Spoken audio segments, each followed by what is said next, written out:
Welcome to Reach the World ASAP. My name is Pastor Scott Griswold, partnering with ASAP Ministries.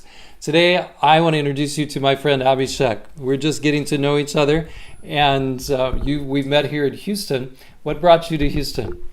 I came here, or the Lord brought me here due to my job. So I work as a postdoctoral researcher here at the University of Houston. Is that a pretty intense job? Of course it is. Many people do consider it pretty intense, and I have a lot of colleagues who feel the heat all the time. Yeah. And so the people that you're working with, they come from what kind of backgrounds?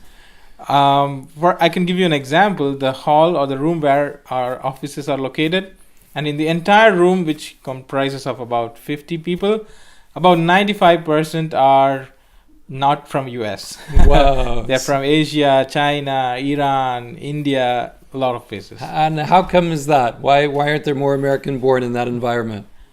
That's a question which I personally don't know the answer for, but it's probably because the research demands a lot of people to be involved in. And a lot of people outside of US are indeed interested to be involved in research, so it fits together. I guess. And maybe some of them are continuing their studies and work as well as working? Yes, I guess so too. A lot of students who are also doing their part-time jobs and so on. Yeah, there's a lot of opportunities to come into contact with various types of people. All right. So in that environment, as a Seventh-day Adventist Christian, are there opportunities that you find to share your faith or to show the love of God? Interestingly, it's much more than one would think of, because I have always thought the university setting where science is more believed or more followed, even more than God, I thought it's a very difficult place to share the gospel with. But you know what? I would like to encourage others who are listening also that, let alone sharing the gospel, sharing the love that one has for the other has no boundaries and has no limitations. In fact, what I found is that in the stressful and in the most demanding situations, people kind of yearn for the love and for the care that one can show to the other. So till now, I have been in science and research for the past few years, and there has been never a situation where I offered to pray for a colleague and they denied or they rejected the request. So they're happy for the prayers, they're happy for the love and the care. All the time. They might be atheists, they might not believe in God, but if I say, please, I'll pray for you, they'll be like, oh, sure. Wow. I need all the help I can get. That is really neat. So over the Christmas time and then into the new year, what kind of opportunities have opened up for you to be able to care and reach out? So I remember I met you at the GYC 2018-19. And I also met through you a couple, Rachel and William, who are actually missionaries in Houston, who are trying to reach out to the Chinese population in Houston. And interestingly, more than 90% of my colleagues in my department at least come from China. Wow. And then I came to the first Reach the World ministry training Sabbath. And there I got a chance to get to know Rachel and William more, because they were the ones who offered me the ride. We were talking on the way and also over here. And then an idea came up in me, because the previous weeks before coming here, I had been talking to my colleagues about things that we could have in common. And then something came up, which was the Chinese New Year. And having known a few Chinese before, I knew how important that was for them. And as I talked to my colleagues, I noticed that most of them, they felt a kind of a vacuum in their lives at that point, because they said Chinese New Year, it used to be really fun, but here, working away from home in a new country, they don't get that same environment over here. They are although they are around so many people, they still are alone because they are not among their own people.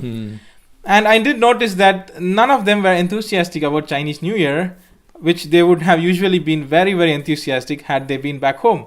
So then I thought, having me also being a foreigner in a foreign land, I know how it feels. And I know how it feels if like-minded and origin people come together for a or for a festival occasion, it kind of lifts up the spirit.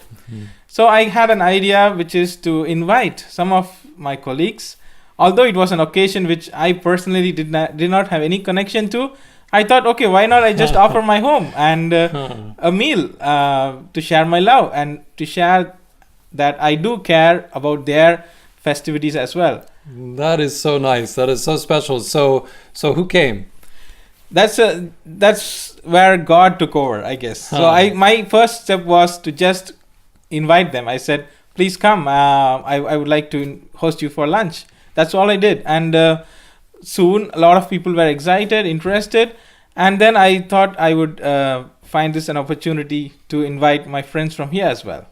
And what happened is, finally, there were very, very few colleagues who were from China actually who could come to the lunch program. But things turned out in miraculous ways that there were actually about 15 people, but not only from China, but from Mexico, from here, US, from Bangladesh, from India, and a lot of places. Yeah. Wow. So you had a really special time. Thank God. It was a really good time, which I can take no claim of. All I did is I just invited over just for opened lunch. your home. Yes. Amen. And our friends William and Rachel were there. They connected with one of the Chinese that did come. Yes. And they've continued on that friendship, which Sure, is another sure. opportunity. And I could learn about my friend and my colleague more through Rachel and William rather than me personally connecting to him. So it does help to come in contact with people who have their own country as origin. So I did realize that very much. Amen. What a beautiful partnership. And I look forward to seeing how else God uses you and them and others as you reach out and care for the many who are lonely, who come, who do not have an American friend, who are far from family.